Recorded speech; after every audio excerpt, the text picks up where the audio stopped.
سلطنت عثمانیہ کی اس ناقابل یقین کہانی میں خوش آمدید، جہاں صرف 150 سالوں میں ایک چھوٹی سی سرحدی ریاست ایک ایسی عالمی طاقت بن گئی جس نے دنیا کا نقشہ ہی بدل کر رکھ دیا۔ لیکن یہاں ایک سوال پیدا ہوتا ہے، آخر ایک چھوٹی سی نئی ریاست 1000 سال پرانی سلطنت کو کیسے پتہ کر سکتی ہے؟ یہ کوئی معمولی فوجی کامیابی نہیں تھی، نہیں، یہ تو تاریخ کا رخ موڑ دینے والی بات تھی۔ اور اس پوری داستان کا آغاز ہوتا ہے ایک خواب سے، جی ہاں، ایک ایسا خواب جس نے ایک عظیم سلطنت کی بنیاد رکھی۔ تو کہانی کا آغاز ہوتا ہے عثمان اول سے۔ وہ ایک ایسی بکھری ہوئی دنیا میں ابھرے تھے جہاں سلجوق سلطنت منگول حملوں کی وجہ سے ٹوٹ چکی تھی اور اناطولیہ چھوٹی چھوٹی ریاستوں میں بٹا ہوا تھا۔ ایک مشہور روایت کے مطابق عثمان نے ایک خواب دیکھا کہ ان کے سینے سے ایک بہت بڑا درخت نکلا اور اس کی شاخوں نے پوری دنیا کو اپنے سائے میں لے لیا۔ اس خواب کو ان کی آنے والی سلطنت کے لیے ایک الہامی اشارہ سمجھا گیا۔ یوں سمجھیں کہ ایک ایسی تقدیر جو پہلے ہی لکھی جا چکی تھی۔ عثمان کے بعد ان کے جانشینوں اورحان اور مراد اول نے اس خواب کو حقیقت میں بدلنا شروع کیا۔ انہوں نے صرف علاقے ہی فتح نہیں کیے، بلکہ ایک حقیقی ریاست اور ایک ایسی فوجی مشین کی بنیاد رکھی جسے ہرانا تقریباً ناممکن تھا۔ ان کی پیش قدمی دیکھیے کتنی حکمت عملی سے بھری تھی۔ 1326 میں برسا پہلا دارالحکومت بنا، جس سے ایک انتظامی مرکز ملا۔ پھر 1354 میں گیلی پولی پہ قبضہ کیا، جس سے یورپ میں پہلی بار مستقل قدم جمانے کا موقع ملا، اور آخرکار 1369 میں ادرنا کو نیا دارالحکومت بنایا، جو بالخان کی مہمات کے بہت قریب تھا۔ اسی دوران مراد اول نے ایک انقلابی فوج تیار کی، یعنی چیری۔ یہ دوشیرمہ نظام کے تحت بھرتی کیے گئے باصلاحیت نوجوانوں کا ایک ایلیٹ دستہ تھا، جن کی وفاداری صرف اور صرف سلطان کے ساتھ تھی۔ یہی فوج آگے چل کر عثمانیوں کی کامیابی کا ایک بہت بڑا ستون بنی۔ اور پھر تاریخ کے سٹیج پر انٹری ہوتی ہے بایزید اول کی، ایک ایسا سلطان جس کی رفتار اور طاقت نے اسے یلدرم یعنی آسمانی بجلی کا لقب دیا۔ وہ واقعی ایک طوفان کی طرح آیا جس نے ہر چیز کو اپنی لپیٹ میں لے لیا۔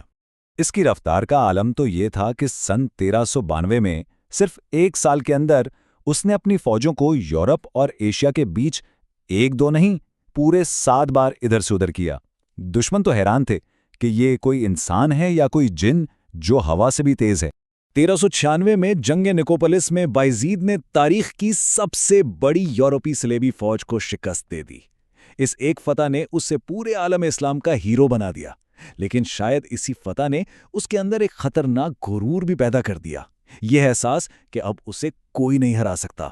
لیکن مشرق سے ایک اور طوفان اٹھ رہا تھا، ایک ایسی شخصیت جو بایزید سے زیادہ طاقتور اور شاید اس سے بھی زیادہ مغرور تھی۔ اب وقت تھا کہ مغرب کی آسمانی بجلی کا ٹکراؤ مشرق کے پہاڑ سے ہو۔ یہ 2 عظیم شخصیات کی جنگ نہیں تھی، یہ ان کی اناؤں کی جنگ تھی۔ ایک طرف بایزید، مغرب کا سلطان جس کی پہچان اس کی رفتار تھی، دوسری طرف تیمور، مشرق کا فاتح جس کی پہچان اس کی صفاقانہ حکمت عملی تھی۔ دونوں کو یقین تھا کہ ان سے بڑا کوئی نہیں، اور اسی سوچ نے تصادم کو لازمی بنا دیا۔ جنگ سے پہلے جو خط بھیجے گئے وہ بھی کیا تھے؟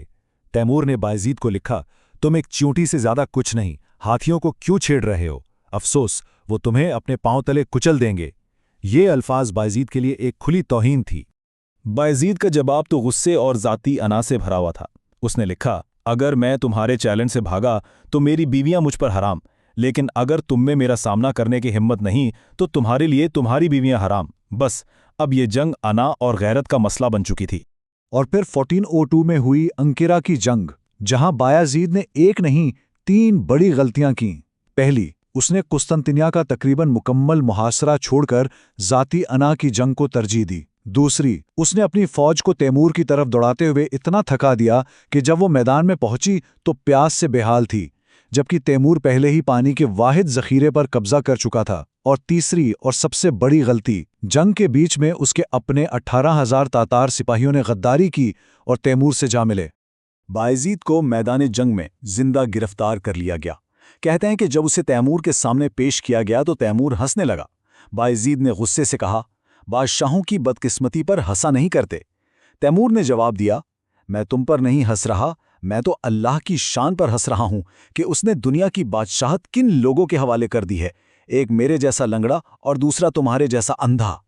یہ بایزید کی زندگی کی سب سے بڑی تذلیل تھی۔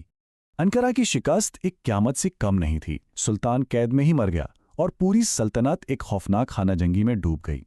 اس دور کو عثمانی تاریخ کا دور انتشار کہا جاتا ہے۔ یہ 11 سال کا ایک لمبا اور تاریک دور تھا جب بایزید کے بیٹے تخت کے لیے ایک دوسرے سے لڑتے رہے۔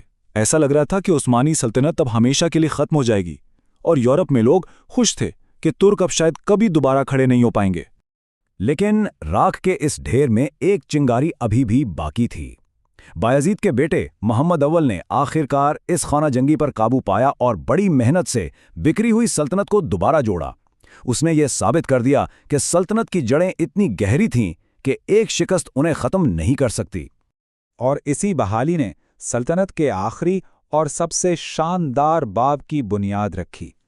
اب سٹیج تیار تھا محمد دوم کے لیے، وہ سلطان جو عثمان کے دیکھے ہوئے خواب کو حتمی تعبیر دینے والا تھا۔